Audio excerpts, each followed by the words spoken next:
Hey everybody, welcome to Don't Copy That Floppy. I'm your host Lex, and I'm joined by my consistent co-host, Chris Boudreau, live from Florida. Live from Florida, in the precursor to a huge disaster. Yep. This may be my first show as permanent co-host and last. We are a video game news podcast broadcasting live Friday, 7 to 8 p.m. Eastern Standard Time on twitch.tv/DCTF podcast. We also are up on chipbit.net and iTunes, YouTube, Twitter, Facebook, Steam. Do you have a GeoCities account? Got GeoCities. We were talking last week about how we've got MySpace and LiveJournal. MySpace, LiveJournal. Angel Fire is a good one to get. That's important. Or it's gonna be big. So, quick bit of shopkeeping at the front of the show. So, as you probably noticed, if you are a constant listener, we have had Chris here for, I guess, like a couple months, probably. Yeah. Because Dan went and got himself a real grown-up job. Full-time job. But he is super, super busy with that. So he has not had time to do any podcasting and probably won't for the foreseeable future. He will be on every once in a while. We're hoping every once a month or so. And if you are a Patreon member and you give money to the show, he and I will still be doing all that sweet bonus content podcasting stuff. So you'll still be able to hear him on a regular basis on there. So for now, at least until, I don't know, I want to say like next summer or something, we have Chris with us on a regular basis, on a permanent slot. Yep. Hope you like me because you have no other choice. Well, here's the thing. Like you said earlier, you might not be around much longer because this might be a quick replacement. That might be needed. I'll have to find somebody else, but yeah. But so that's a story that you tell, though. The real story is that I captured Dan and I have him tied up and never letting him go. Yep, tied up in your Florida basement. In my Florida basement that I have. And will Dan's family ever see him again? Who knows? Yeah, the saga continues. So, in terms of what we're going to be talking about this week, we have a whole lot of microtransaction stories. That is the theme for this week. We've got stuff from Bethesda. We've got stuff from Activision and Bungie. We've got stuff from Warner Brothers. We've got... Actually, no, those are the big three. Then after that, we have some other different news, which includes things about sales charts and sales numbers from Nintendo out of Japan. Actually, a little more Bethesda news about a potential new game. Also, Mario is... He's changed professions officially on paper, yeah. And the continuing saga of games journalists not being good at video games. It's a real dun, dun, dun. It's a real blight on the community. The Xbox will be getting some new peripherals soon, and Devolver Digital has announced a new game that I want to just talk about quickly if we have time at the end of the show. And then after that, we're going to round it all out by talking about games that have just come out and games that are about to come out. So, jumping into this week's news with Bethesda. This is a quick story. This is about Bethesda Creation Club. Now, we talked about Bethesda Creation Club at length last week and how much of a misstep it has been so far. But what's amusing about it is that people are reacting very negatively to it, and Bethesda's response, specifically from, what's his name? Pete Hines, yeah. Is they still don't want to call it paid mods, even though that's obviously what they are, and that's what everyone knows they are. Bethesda still won't call it that. So, in a fun little Twitter exchange, he says, Creation Club, Bethesda's official line had been that this was mini DLC, or at least prior to this, that's what they had been saying, instead of saying paid mods. And everyone was like, mini DLC, that just sounds like another way to say paid mods, but whatever. So he had a Twitter exchange with somebody, and they referred to mini DLCs. So he says, Creation Club is separate from DLC, similar, but not DLC. And the response was, I thought they were mini DLCs, because that's what the company has been saying. And Pete responded with, when asked if they were mods, I said they were more like mini DLCs. No. And the person says, so your whole shtick is saying it isn't what it is. So it is mods or DLC? His response was, it's Creation Club content. We are trying something new. Oh, no. The person said, exactly, never a straightforward answer. Looks even better when the vice president in PR and marketing can't answer a simple question. And he goes on to say, we're trying to force something new, or you're trying to force something new into an existing category. I'm sorry if that answer isn't good enough. It's different. Oh, boy. My takeaway from this is that they are probably scrambling like chickens with their heads cut off to figure out, like, how they want to address this shit, you know? Yeah, no, they don't. They I think they hopefully understand that people see through their very thin veneer of branding that they're trying to do. But at the same time, they're not. It's still too early yet for them to be willing to back down from that. So they're just like, no, they're definitely not paid mods. Whatever you say, they're definitely not paid mods, and everyone's like, but that's what it is. Honestly, there's probably some legalese mumbo jumbo that they have to contend with. That it's like, you can't call these mods and still have people pay for them or something. Like, there's probably something like that they have to hopscotch over, you know? And they're like, well, we don't have a word for that besides paid mods. And it's like, yeah. So there I imagine that there's some legal crap going on with that. Probably. There was a fantastic set of images I shared on Facebook earlier this week that was the Steam ratings for No Man's Sky and Fallout 4 side by side as of this week. And No Man's Sky's stuff was overwhelmingly positive for recent reviews. Whoa. Wow. And then overall reviews was like mixed or something. And then and then Fallout 4's was overall reviews mostly positive, recent reviews overly negative. Yeah. and I just posted and I'm like, oh, so this is a great example of what happens when one company sees its criticisms and addresses them and tries desperately to do better. And then the other company sees its criticisms and pretends they don't exist. Lex, I'm getting the distinct impression that you're not a huge fan of Bethesda. No, actually, I love Bethesda. I love a lot of the things they do. I get mad because, like we were talking about last week, I see so much potential in the Creative Club because I want paid mods to be a thing. I just want it to be done correctly. Paid mods. Well, for one thing, call them paid mods because that's obviously what they are. You can't give me, a plate of spaghetti and say that it's a hamburger because that's not what it is.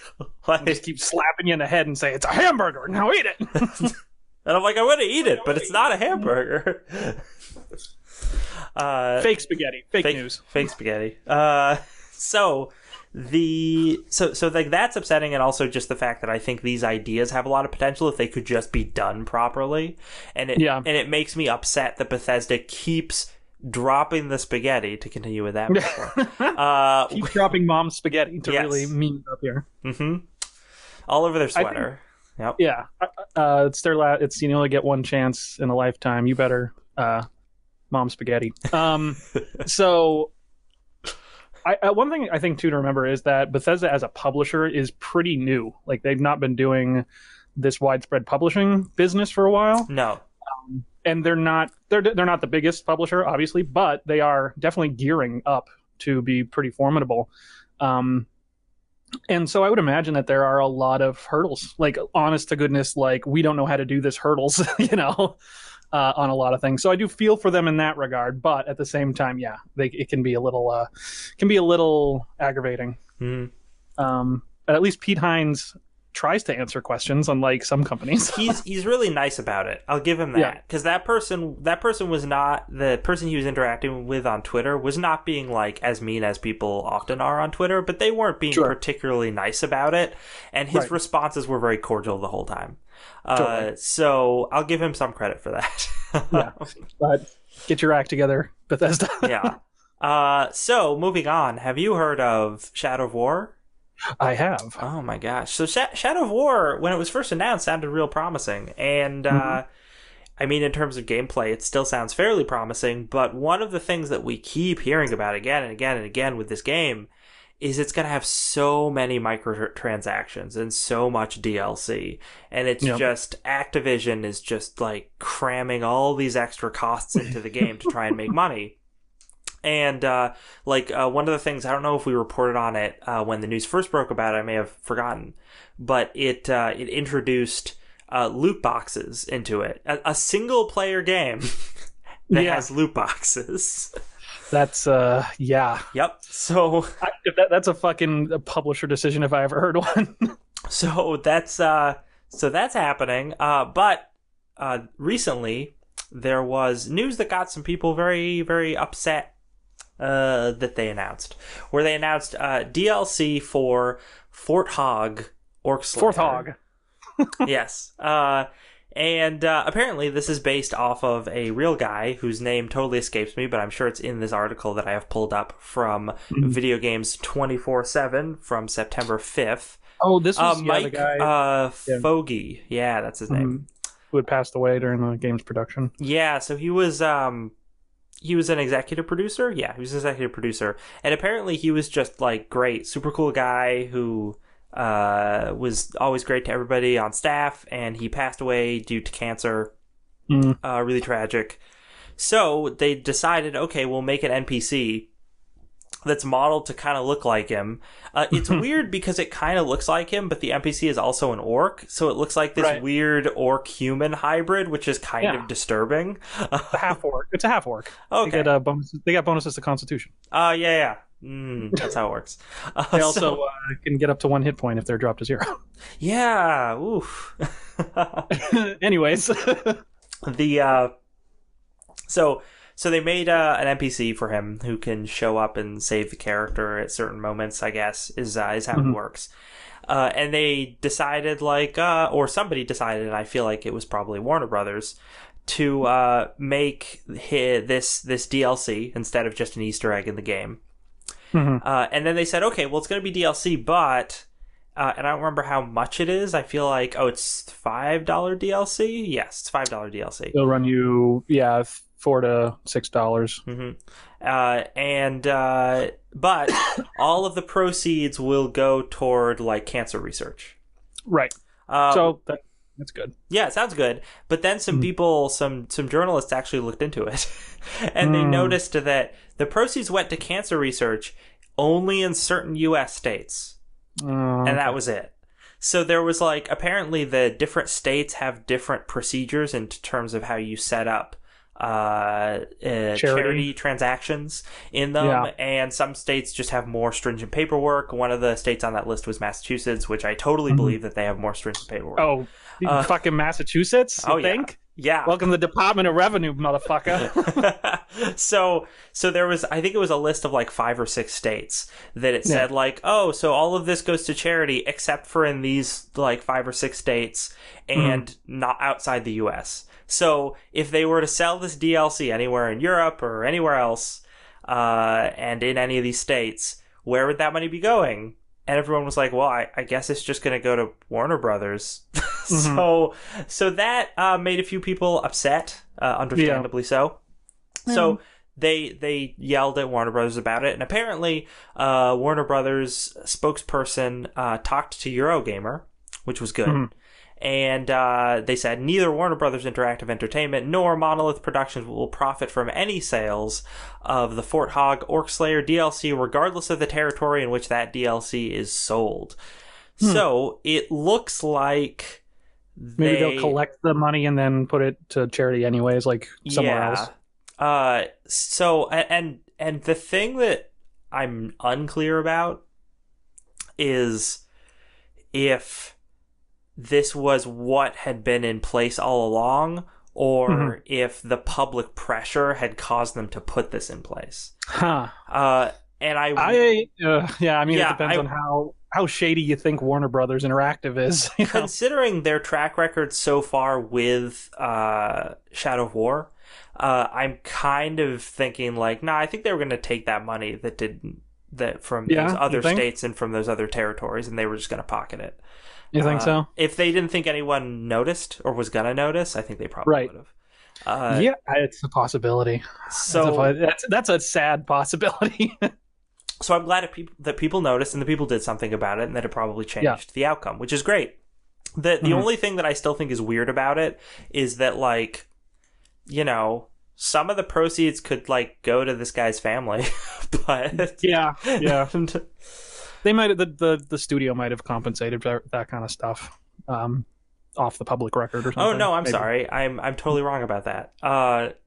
That there's some of the proceeds will go to his family. The stuff from other regions, some of that will go to his family. Not all of it, but some of it. Okay.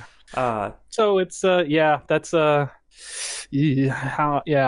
especially like because I recently read about this huge thing where some of the biggest video games companies in the world have been basically like shelving their money overseas so they don't have to pay taxes on it and shit. Like Activision Blizzard does this. Great. And it's like they're making it's one of those things where it's like it's a loophole that everyone knows about and all the big companies do it. It's just really morally fucked up. And that's what this kind of is too, where it's like, were you going to always give that money back? Mm-hmm. Yeah. Don't know. Hard to tell. Depends on how much you trust gigantic media corporations. Yeah, and like it's one of those things where I would trust Monolith if they were the ones saying that, because they actually have that tie to this person, right? But Warner Brothers doesn't. He was just some guy that worked for Warner Brothers. They don't know him. Yeah, I mean, here's a hot tip for youngins out there who want to get mad at developers when shit like this happens. Don't, because almost anything that has to do with the money, unless it's a independently made game, it probably has to do with the producer. Anything that has to do with DLC, like release windows, exclusivity, all that stuff, usually has to do with the developer. So don't get pissed at the devs and start bitching at them on Twitter. They're hard at work. They don't need your little childish bitching. Yell at Activision, and Activision will not answer, but at least you can, get your testosterone out. And it's going towards the right person.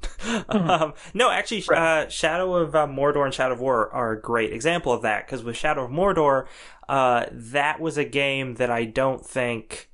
I mean, I guess it was a AAA title, but it wasn't really as marketed as much as AAA titles typically are, and I think the studios thought that, like, yeah, it'll make its money back probably, but it's not going to be a huge hit.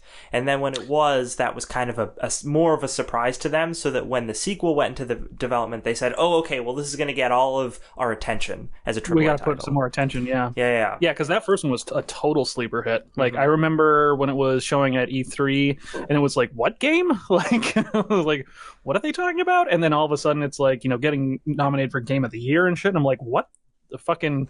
It's like I remember Lord of the Rings games, they were fun, but they weren't like Game of the Year quality. Like, what's going on here? But yeah, apparently I've not played the first one, but apparently it's really great. Yeah, and also like for companies like this, take a look at like CD Projekt Red and how they handle DLC, how many changes and how many free things they give you for The Witcher. Like The Witcher 3 has tons and tons of free DLC that they just give you if you own the game. And then there are 2 really fucking big expansions that, are priced like expansions. And they make changes and they listen, like the amount of fan feedback that CD Projekt Red puts into their game pays dividends, because people are like, oh yeah, I trust this company. I want to buy more games from this company. They never do any shady shit, and they even have a games distribution platform that they don't do shady shit on. They own GOG.com, and it's like they give you all your games DRM free. I forgot they were the ones who owned that site. Yeah. That's pretty much, I mean, if you ever wondered how they could self-publish something like The Witcher 3, that's why, because they own GOG. That's how they get their money. Okay, so move into our last story about microtransactions. More microtransactions. Destiny 2 came out this week. Yeah. And it turns out, It came out on consoles this week. yes, turns out it has a lot of microtransactions, and fans are not happy. Although I am going to make the argument the fans are stupid and they are not happy about the wrong thing, because apparently Destiny 2 has introduced a whole lot more stuff into its paid store. In Destiny 1, you did have a paid store, and it was pretty much exclusively just some cosmetic items, and that was it. Mm-hmm. And people were largely okay with that because whatever, cosmetic items, who cares? Yeah. Destiny 2, however, has a store, but they've expanded on it greatly. And it includes cosmetic items, but also loot boxes. God, what is with the fucking loot boxes? Oh, those loot boxes. And it has items that affect your stats. So now I'm going to get the names of all of these things wrong. I know the cosmetic stuff are called shaders, which is fine. I know the currency in game is called silver, so you still have to pay. You have to buy fake currency so that you can buy stuff. For some reason. It's so dumb. And those, but there's also like, let's see if I can find what it's called, like Engrams or something, like bright Engrams. Yeah, they're called Engrams, yeah. Which, okay, sure. They're basically mods that you can download. And the idea is that you've got, like, mods that can increase your impact absorption or your rate of fire or all these other things that definitely affect gameplay. But is this across PvE and PvP? I think it's both. Yeah, I could be wrong, but I think it's both because I don't remember reading that it was that it was different. Right. But yeah, so they affect the game, but they're the kind of things that not only can you find out in the world just by grinding, but also they're really good when you're low to mid level. Right. And the idea is there's different rarities of these bright engrams, and the low to mid tier ones are the ones you can buy at the shop, but the high tier ones you can only get by playing at high levels and getting them off of loot drops and stuff. So that makes it not as bad because you don't have people coming in and spending a bunch of money and then having top tier gear at level 1. Cough, cough, Diablo 3 when it launched. Yes, because nobody wants that because it's not fun. Not fun if you're playing PvP at all. No. But it does give people an edge at lower levels. This should trouble people quite a bit. Because it's not as bad as it could be, but it's still pretty bad because it's heading in the wrong direction. Yeah. Also, it's like this is I feel like something like this is also like a litmus test for the industry, where it's like if Activision can get away with this, that on a game as huge as Destiny 2 is going to be, then a lot of people are like, what else can we get away with? And then it's just like, slowly, it's like they take an inch to take a mile kind of thing, where they're just going to slowly try more and more of this if they find that people find it acceptable. And this is the argument that a lot of people have been making when they compare Destiny 2 to Destiny 1, because like I said, in Destiny 1 there was also a store, but it was just cosmetic stuff. In Destiny 2 there's a store and it's cosmetic stuff, and then also this other thing that doesn't seem super bad, but it is clearly expanded. So yeah, people are pretty worried, and I think that's the thing they should be worried about. But what angers me and what's stupid is that what I just described, the stuff that I just talked about being in the store, is not what Destiny 2 players are up in arms about. Oh. What they're up in arms about, and not the loot boxes either, what they're up in arms about are the only cosmetic thing in the store, which are shaders.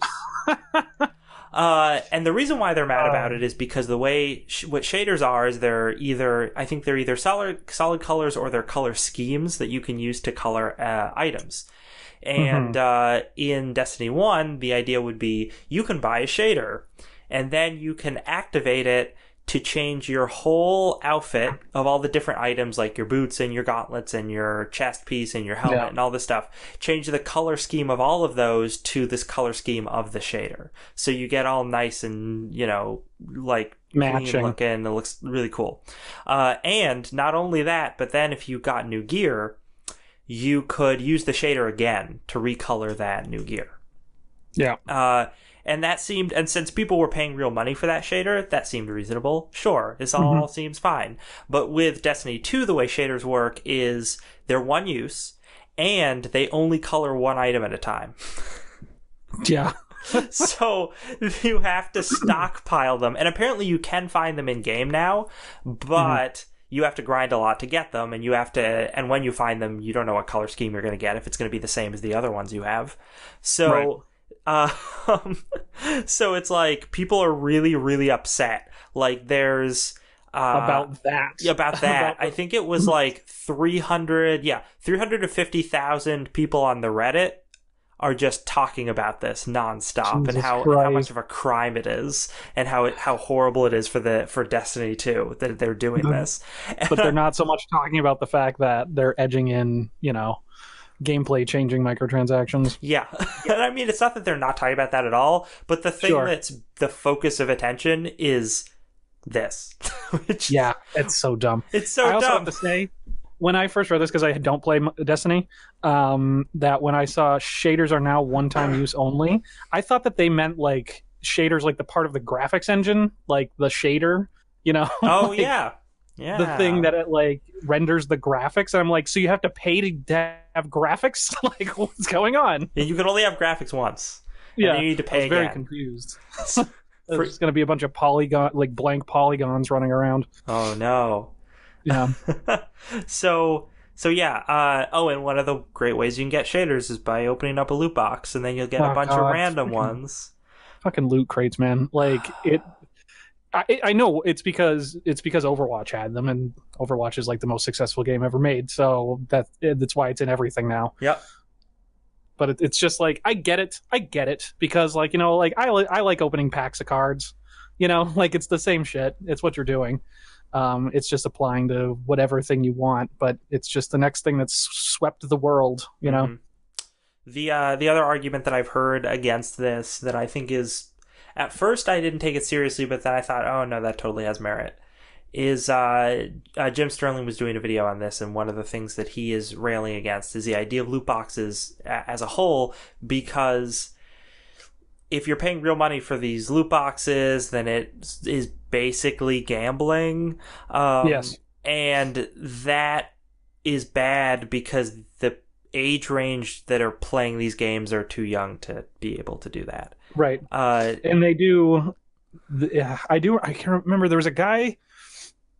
I forgot where I saw this. It was an interview with some guy that used to work with Blizzard, and he was talking about loot boxes and things like that. And there is something that you have to, the probability of the code has to be in such a way so that the company can legally discern something like loot boxes from gambling. Mm-hmm. Because it's basically online gambling, right? But there are ways that you have to program these sort of things in terms of probability and the output algorithms so that it is legally distinct from gambling. Oof, man. Yeah. Getting all those loopholes. Yeah, so you can get your 13-year-olds to fucking use mom's credit card. Yeah. Get you some shaders. So the other big news about Destiny that happened this week is the first DLC has leaked. The Curse of Osiris. Yeah, article from September 8th from GameSpot. Chris Pereira. Yeah, Destiny 2's first DLC, which is going to take place on Mercury, which is cool. Ooh. I mean, they go to That's one thing I do like about Destiny. I've not played it, but I like the fact that it takes place in the solar system. Yeah. I think so yeah, Curse of Osiris, Destiny 2 Expansion 1. Curse of Osiris continues our Guardian's journey with all new story missions and adventures set in a new destination, Mercury. The official description reads, journey through time and space to learn the secrets of Osiris, avert a dark future, and rebuild the ties between the legendary warlock and his greatest student, a name I can't pronounce. I'd buy that D&D module. I know, right? It sounds great. It sounds like a great fantasy module. Yeah. We know that this is going to have missions and adventures, new armor and weapons, all sorts of different gear. Apparently, it's going to have new co-op activities, new competitive multiplayer arenas, and obviously the new zone, which is Mercury. Right. And its mysterious infinite forest. Infinite forest. Now, here's the fun thing: is that I don't know how science fiction-y, like how hard science fiction Destiny is, but how the hell would you go to Mercury and exist? Like, it has a fucking runaway greenhouse effect. It's like incredibly, incredibly hot there. They have seas made of like fucking like molten silver and shit. Don't worry about it. It's fine. Okay. It's Bungie. It's not like that hard sci-fi. It's funny because if you look at a lot of Bungie's games, they often pretend they are hard sci-fi. Like you look at a lot of the Halo series, and on the surface it seems like hard sci-fi until you actually start like thinking about a lot of the concepts, and then you're like, wait a minute. It's like the flood. Do they really exist? No, probably not. But yeah, so I think it looks cool. It's funny. The more I've read about Destiny 2, the more I'm like, I would buy that. I wouldn't be stupid and spend money on loot boxes, and I wouldn't buy shaders because I don't care if my armor has matching colors or looks cool. For the same reason, like I didn't buy dyes in Diablo 3, and you could just buy those for in-game gold. You didn't need to. Yeah. I personally, I'm on the same thing. Like I don't see the appeal of cosmetic items at all. Like it's like why would you do that? That has nothing to do with the game. Like it is, I guess, well, I shouldn't say that. It's part of the game for the people that enjoy it, because anything that you enjoy in the game is part of the game. But I don't see the enjoyment. It's superfluous. I also think that in terms of loot boxes and microtransactions, in compared to the average gamer, I might have like an iron will that I just didn't realize I had. because I play Hearthstone on a regular basis, and I have never bought a pack of that. Really? Not with real money. No, I've never done that. I also played Hearthstone quite a bit. I don't anymore, but I definitely broke down and ended up buying stuff, and that is different because that affects gameplay. That's you need those cards. You need to keep up with the meta, right, to be competitive. Now, that's not to say I never spent any money on Hearthstone, because I bought some of the adventures. But even then, I still, because the way the adventures used to work in that, I don't think they work that way anymore, but they would have their different floors, and you would unlock, and you could either unlock everything at once for a flat fee, or you could pay money to unlock one floor at a time, or you could pay in-game gold to unlock one floor at a time.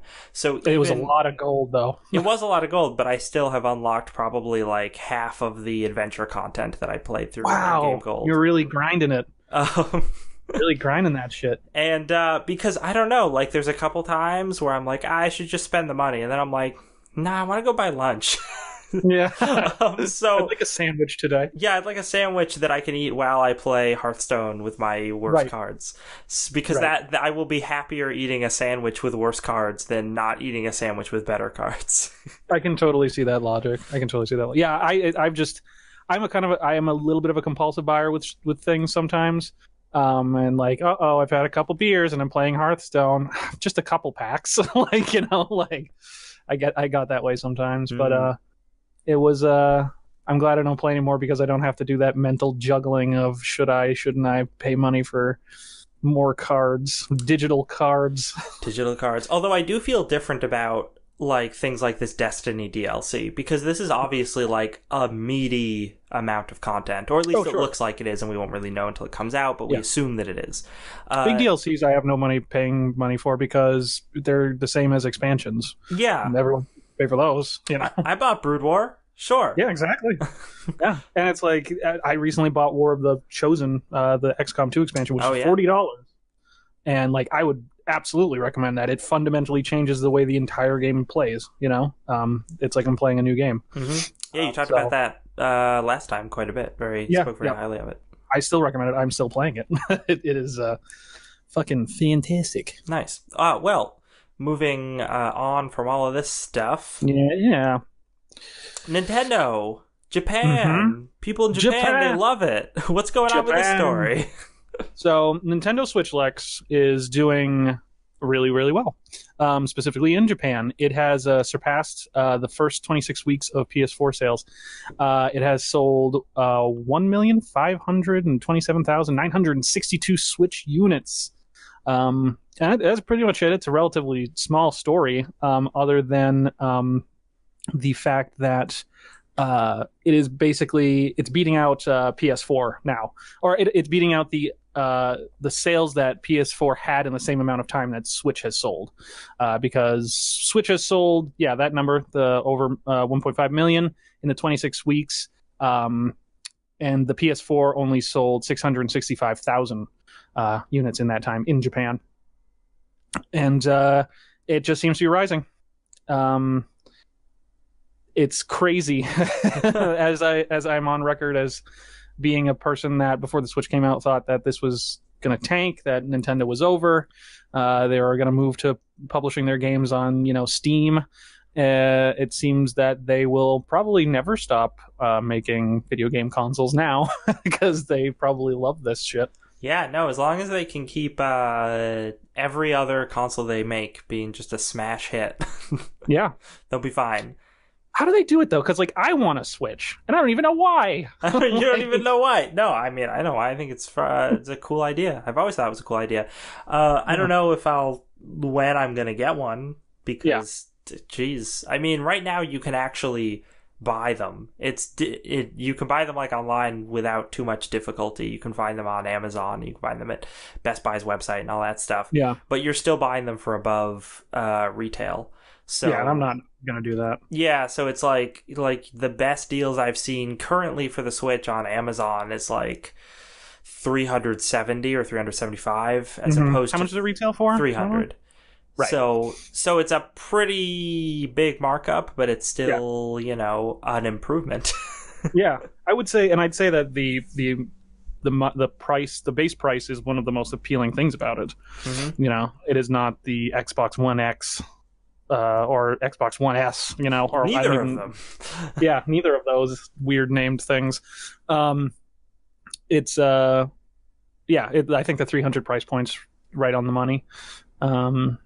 Apparently Japan agrees. Mm-hmm. And for the longest time, there was really just Breath of the Wild for the system, but now we see a lot of other stuff. I think that Mario Rabbids XCOM style game that came out has been getting really, really good reviews. I think we mentioned that last really time. Fun. Yeah. But apparently it's fantastic. So there's more and more little gems keep getting released for the Switch, which gives people more reason to buy it. Did we talk about, was the Nindies this week or last week? I think you mentioned it last week or maybe even the week before, but we did not have time to talk about it. Yeah, I was just going to say, because you were saying like a lot of cool games are coming to it, and they had that little Nindies showcase, which is all the independent games that are coming to the Switch, and they're picking up everything. Like they got the sequel to Super Meat Boy, Kentucky Route Zero, which I thought was odd but awesome that it's coming there. I can't remember, but there was the new No More Heroes game. Is coming exclusively. Sort of No More Heroes 3, but kind of a standalone. Sort of kind of thing. Yeah, the weird Suda project. Mm-hmm. And they just like a bunch of shit that seems really cool. And I was like, hell yeah. I think that console is going to... I think it's something that like PlayStation started with the focus on the indies, but I think that that's what's going to keep the Switch alive. Yeah, definitely. Is the focus with indie studios, because I'm sure that all these indie studios want to work with Nintendo because it's Nintendo. Yeah, and in the past, I've talked about how the earlier Nintendo systems, specifically the Wii and the Wii U, were just really, really hard to program for because of the way Nintendo set up their software interface and all that. But the Switch can run Unreal Engine like really easily, super easy. So that has really opened the door for a lot of indies to be able to make. Can't run Frostbite though. That's a story we don't have. But FIFA said that they're going to come to Switch, but they have to build a separate version of the game.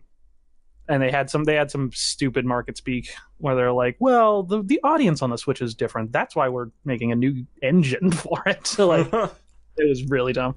But yeah, I think that like the indies are going to keep it alive. And I think it's funny because a lot of people are like, without third party, a lot of people say, and I do believe this as well, is that without third party support, Nintendo dies because Nintendo can't live on its own games alone. Those are the tent poles that it can put out, but it needs third-party support to stay alive. And I think that although they're not going to get the third-party support from they'll get a little third-party support from like EA and Activision and stuff, but not huge. I think that their new third-party system is the indie scene. It's people in the indie scene making all those little games. Yeah, definitely. So, moving on to a big third party. Last little story about Bethesda that I was going to try and fit in earlier, but it didn't really sync up with the microtransactions theme, even though it was about Bethesda. Pete Hines said another weird thing that didn't make a whole lot of sense. Pete Hines been doing drugs. Yeah, Pete Hines has not been having a good week. So he apparently was in an interview and he talked about all the games coming out. And he said, we've got Skyrim Switch, we've got Wolfenstein 2 and Evil Within 2, and Quake Champions free-to-play, and Elder Scrolls Legends free-to-play. Yeah, sure, whatever. And Elder Scrolls Online, and Dishonored, Death of the Outsider. We have a ton of stuff going on. Mm-hmm. And then he added, we even have a game coming out this year that we haven't even told anyone about yet. They can wait. It won't be so long. So he rattled through all the games they were putting out, which, to be fair, is a lot of stuff. Even though some of them are ports or crappy card games or or they're still games. Yeah. So they're doing a lot of stuff, and he was like, "Oh yeah, and on top of that, we're making something else we haven't even announced yet." Yeah. And naturally, the entire game industry went, wait, what? You got another game? You put out another game? What was that, Peter? What did you say? So everyone was like, hey, what? Can you tell us more? Can you expand? What's this game going to be? Can you tell us when you're going to announce it? And then he, after being asked about it, he tweeted a response, which I don't know if I can get to come up. Here we go. Yeah. So he tweeted, I probably just had a concussion from the beating I took online, referring, I assume, to the Creation Club stuff, and was rambling. Ignore. So he's like, oh yeah, no, that's just ignore what I said. I just misspoke. Whoa. I wonder if he really did slip up, or if it was a... I mean, he that must have been a fucking a fuck up on his part, right? Either way it was. Either they're not actually putting something out and he misspoke, or they are putting something out and he was really not supposed to talk about it. I mean, why... Unless he had a fucking stroke mid-interview or something, saying specifically, we even have a game coming out this year that we haven't told anyone about yet. They can wait. It won't be long. Or it won't be so long. That's very specific. Yeah, that's not really a slip of the tongue. Yeah, that's not he's like, oh yeah, we have a lot of other stuff coming out, this year, and then maybe say this year, and then be like, oh, actually, it's not this year, that would be a slip up. But that seemed very specific what he said. Yeah, so I'm assuming that they probably do have something else in the works, and he just can't talk about it. Can't talk about it. Yeah, I don't imagine it. It's it probably isn't Bethesda Studios game. If my guess is probably that they acquired some other studio as a publisher, and they probably have something slated for release by sometime in 2017. Oh, I should have said it earlier. This is actually more evidence as to why this is not just a slip of the tongue. But the interviewer, after hearing that, pressed him on it, as any good interviewer should. And he pressed him on it. And when asked directly if the mysterious project is a new IP, he replies, I'm not telling you. It's a good try. I'm just not telling you. So again, so he had an opportunity in the interview to take it back, and he did be like, not. Oh, I'm sorry, I meant this. Yeah, but he did not. So yeah, I have to assume that his more recent tweet is BS because he's not allowed to talk about it, and that it's probably, knowing the fact that Bethesda also has just been putting out all of these other versions of their games, like VR stuff for Fallout or Skyrim for the Switch. My assumption is that they are going to announce something, and it's just going to be a new version of one of their games. Sure, Fallout on the Switch, maybe. Yeah. I don't know if I can run it. But, well, maybe Fallout 3. Yeah. Well, So yeah, also, that's shout out probably to what's happening. yeah. Shout out to Tech Syndicate. I didn't know that they did like video games coverage, but they do PC like builds, and like they talk about like how to build a PC and shit. That's how I learned how to build a PC out of parts instead of getting one sent to me. Yeah. Nice. So very useful stuff. I just figured it out because it's not that hard. It really isn't. But it was the first time I had ever built. This was a while ago, but it was the first time I had ever built my own PC, and I'm like, I'm pretty sure I know how to do it, but I also don't want to fuck up these expensive parts I have. Yeah, that's the big thing. Like when I first installed a new processor into a computer, I was horrified because you have to put goo on it, and then you need to press it down into the thing, and then you need to clamp the heatsink over it like really hard. And you're like, oh, this looks like a really delicate microchip. Should I be clamping this piece of metal down? No, you gotta like crunch that motherfucker in there. Yeah, it's that's kind of terrifying. There's also just the fact that when you're buying computer parts, you need to make sure that everything will work properly with everything else, or it just won't power up. So you need to make sure your power supply is giving off the right amount of power, and you need to make sure your RAM is compatible with your motherboard and all this stuff. So in that way, it is really good to have guides and things to help you through it. Totally. But let's talk about Mario. Let's talk about Mario's exciting new career. Let's talk about Mario's, the jobs he has and hasn't have. So apparently Mario is officially no longer a plumber. This is from Kotaku, written by Brian Ashcraft.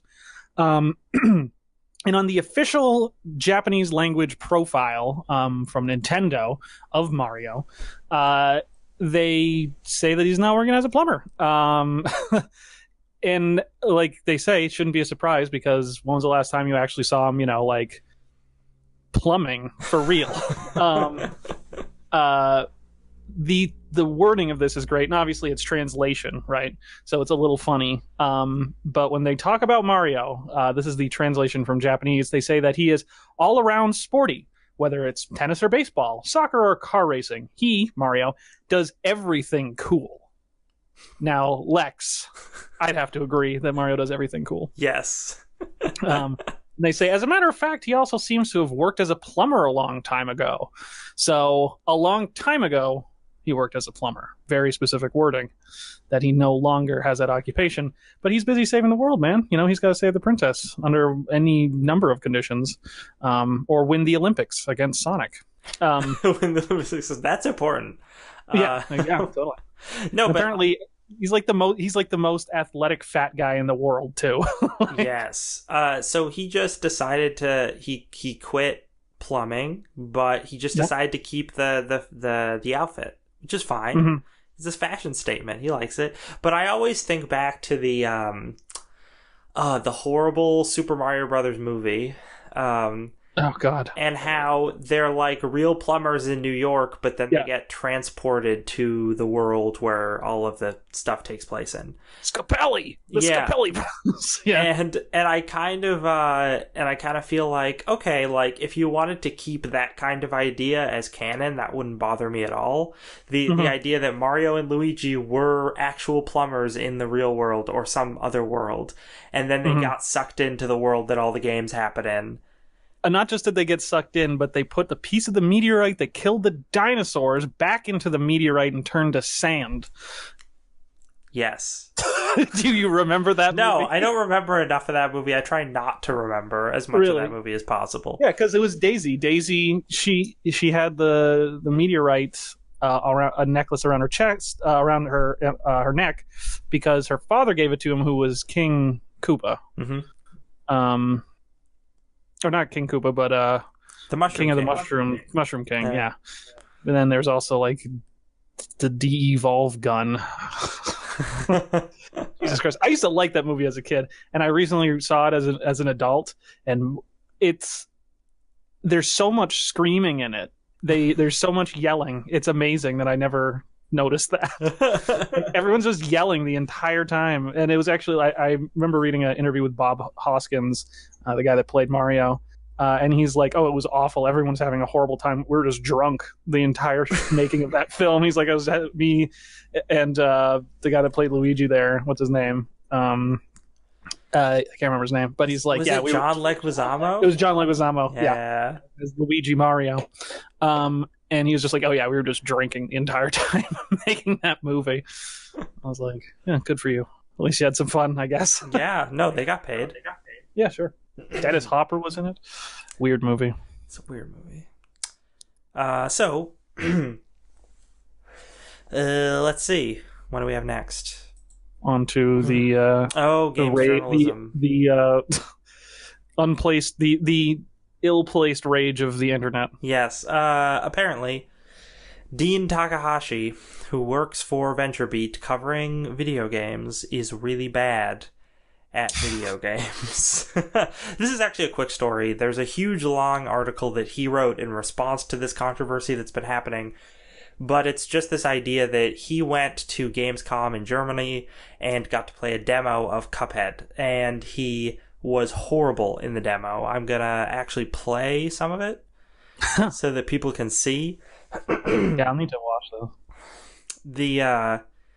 So he's playing the tutorial and he's jumping around, and the tutorial clearly tells you what you're supposed to do, and he just like doesn't pay attention to it really. And he gets stuck like literally 30 seconds into the tutorial. Oh my god, I'm watching this too. Yeah. Whoa. It's like embarrassing. And then once he actually gets into the game, it also is embarrassing because for some reason he thinks that that you can jump on enemies to like bop them, like in Mario, even though nothing about that was in the tutorial, and that's clearly not how the game works because Cuphead is partially a shooter, and the tutorial shows you how to shoot.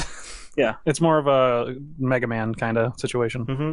So he just does an abysmal job. It's like 26 minutes of really, really painfully bad gameplay. Wow. When does he get over this fucking thing? I know, right? It takes, I think maybe it's there's a solid minute of this video that he's trying to get over this thing. Like a solid minute of what should be 10 seconds of gameplay. Good Lord Almighty. So he as soon as he gets over the thing, that's when I'm going to stop this video. Yeah. Oh, you did it. Okay.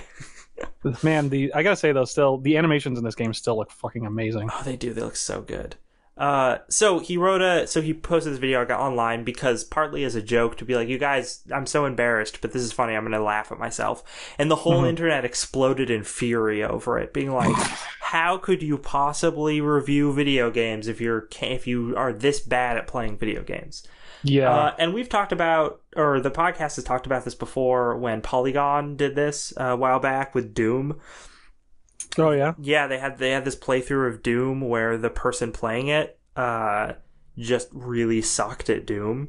Really? Yeah, I didn't know. Haven't heard of that one. It was difficult to watch. He was so bad. And then they did a thing where they were supposed to do review. I think it was of Star Fox, the new Star Fox game. And the review, they wouldn't give it a score because the reviewer got stuck on a certain point in the game and just couldn't finish it, so they just stopped. Ooh, weird. Now, to be fair, because Dan got that game and knew what part they got stuck on, and he was like, oh no, this is like actually really obnoxiously difficult. I actually don't think he finished the game either because of that part. I have heard that game was crap and controlled like crap anyway. So, but the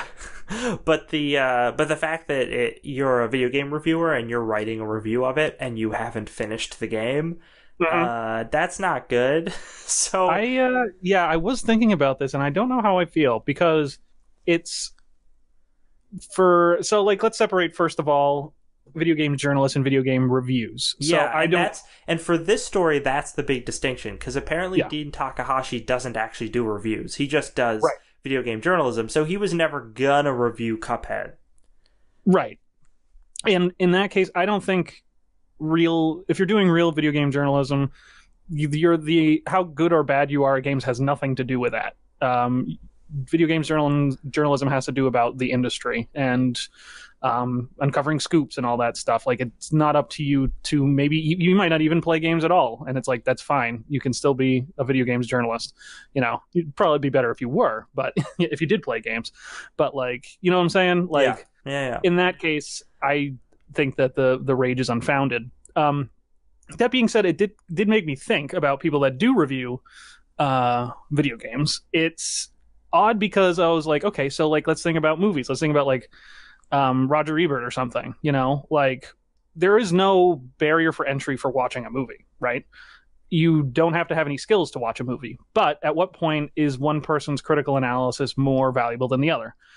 What makes it more critical? Is it that they took film studies classes? Is it that they know critical theory? Is it just that they've watched a lot of movies? Would you trust someone that is specifically likes horror movies over dramas or whatever? Maybe, because they have a more broad taste of that genre. And then I was thinking about like video games. I'm like, what would happen if someone started reviewing video games that doesn't know basic games literacy or don't know how games works or have any idea about the industry? And I just thought it was an interesting thing because unlike movies or TV or books, there is a very high barrier of entry for video games, and your competency in interacting with them is therefore much more paramount to the job. Yeah, just because they're an interactive medium, unlike a lot of other media, which is passive. Mm-hmm. So that's the thing. I think it's a reasonable discussion to have, but at the end of the day, I'm just kind of like, if he's not a reviewer, then I'm not going to give him any junk for it. I'm giving Dean T the pass on this one. Yeah, but I don't give like when Polygon was doing that stuff with their reviews, I don't give them a pass on it because again, it is a review, and because like, hey man, there's other people in the office. If you can't beat it, ask someone else if they can beat it. Right. So that the public can actually get a review of a beaten game because that's kind of important. Right. Yeah, and it's like, it so rarely happens that a published game nowadays is unplayable. Like that shit used to happen like the NES days, where some games were just unplayable, just horrible. But I think that happens way, way less nowadays. Yeah, unless you're reviewing like the Steam Greenlight stuff. Right, in which case it's part of the joke. Yeah. And in that case, like, I don't think you don't really run into that stuff anymore, so I don't think that's too much of an issue. Also, like, what is Venture Beat? What kind of stuff do they usually cover? I think they do more tech stuff. I've used them as sources before. They do a lot of different convention coverage, but like I remember using them as a source when they were when the VR headsets were first coming out. They did a lot of in-depth reporting on that, which was cool and good reporting. But I don't usually go to them for game stuff. Yeah, it seems like I'm just looking at the kind of stuff they have, and it seems like it's more tech focused. So yeah, that's like if like a guy from the New York Times was bad at playing a game, it's like, well, it's not really their thing. I will point out that I just noted I hadn't read this entire response that Dean Takahashi wrote. Mm-hmm. Oh my gosh, there's even this one part I came across. I just want to point out because it's horrible. Another game journalist, and some say shitlord, saw my video. He clipped it to the 2.5 minutes of the most damaging or the most damning inept gameplay, and he posted it to his followers. He used me to condemn all game journalists, raising the smoldering issues around Gamergate and its focus on game journalism ethics. His post was political propaganda for the disenfranchised gamers, the sort who went from Gamergate to the alt-right and elected Donald Trump as president. And I was like, oh wow, this took a turn like really fast. We're going into it. We're doing it. So I was just like, whoa, okay, Dean, let's. I mean, let's keep it copacetic here. Yeah, I mean, Gamergate is horrible, and we certainly report. And he's not entirely wrong. No, he's not entirely wrong. Some people that did that, but yeah, it's a stretch. It's a bit of a stretch. Yeah. So, but this also tells me, hey, I gotta read the rest of this thing. Yeah, it also tells me, it reminds me how excited I am for Cuphead, and how much I want to play it. I know, right? Man, Cuphead looks so good. Jeez. Okay. So I have concerns about the level. I liked it better when it was just a boss rush kind of game. We're running pretty low on time, We so are. this is a quick story. Turns out Xbox One is going to get keyboard and mouse support. Yeah, baby. More and more, we are marching towards the inevitable rise of the age of PC gaming. Oh, I'm sorry, that was the early '90s. But it's no, it's pretty much it's nothing huge. In fact, they had announced that it was coming down the roads at some point, and they are now confirming that it is coming. Nice. And the although they said it's more complex than I guess you'd think, because they have to balance games for fairness. Because obviously there are some advantages of having a keyboard and mouse over a controller. So playing like PvP, FPS games or whatever might be a bit tricky to balance that for having both people. But this just makes me think more and more that, I mean, these boxes are just glorified PCs. They're just single-use, or not single-use, but reduced-use, single-purpose, reduced-use PCs. And I think that's just how it's going to continue going. And they're just going to upgrade like the way that most of other tech does, like iPhones and stuff, where there's just going to be new versions coming out. And, and you'll just have your mouse and keyboard, and life will be grand because everything's better with a mouse and keyboard, Lex. Yeah. So let's see here. Devolver Digital announced a new game that I do not have time to talk about, but it's called High It's not Hell. Heavy Bullets. It's not Heavy Bullets. It's from the creator of Heavy Bullets and one of the guys who worked on Enter the Gungeon and Gang Beasts. I think. So it's going to be called High Hell, and it looks very cool. I'm going to play a little bit of the gameplay, but it's is that something they announced in their fake ass press conference? No, it was not. They announced it like yesterday or the day before, which is why I mentioned it. But it's all about kicking open the door and just blowing the junk out of everybody. Sounds like a Devolver game. Yeah, no, it looks great, and there's all sorts of crazy physics things, and this does look like Heavy Bullets. I can see why you'd confuse. Yeah. It, man, I am excited. Burning money, firing at all these guys, giant robots. Oh, it's great. The robot chimp, maybe. Amazing. So, very exciting. Yeah, oof, all those gang beasts physics for the bodies. Yeah. All right, so that sounds cool. Gonna be on the lookout for that. Now, totally. Games that came out, games that are gonna come out. What's coming up? It's September 8th today, 2017. This past week, we saw the release of Destiny 2 on the PS4 and the Xbone on September 6th. We got Senko no Rondo 2. Yep, exactly. And Monster Hunter Stories comes out today. Apparently that is a weird Monster Hunter chibi RPG for the 3DS that I did not know about. I never heard of that either. I mean, sure. Why not? Sure. We have, I think the only other one that I want to mention, because a lot of these are games that I don't know too much about. Rayman Legends Definitive Edition is coming out on the Nintendo Switch. That's cool, I guess. Pro Evolution Soccer 2018. Yeah, whatever. But the big people one... people like that Pro Evolution Soccer. I guess they do, but people also like FIFA, and I don't understand that either. It's almost like it's the most popular sport in the world. I know, right? That's weird. So the one that I want to mention that comes out on the 14th is Divinity Original Sin number 2.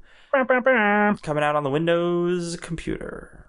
That first one's a hell of a lot of fun. Oh my god, it's so good. I totally can't run the second one because I don't have good enough specs. But I want to.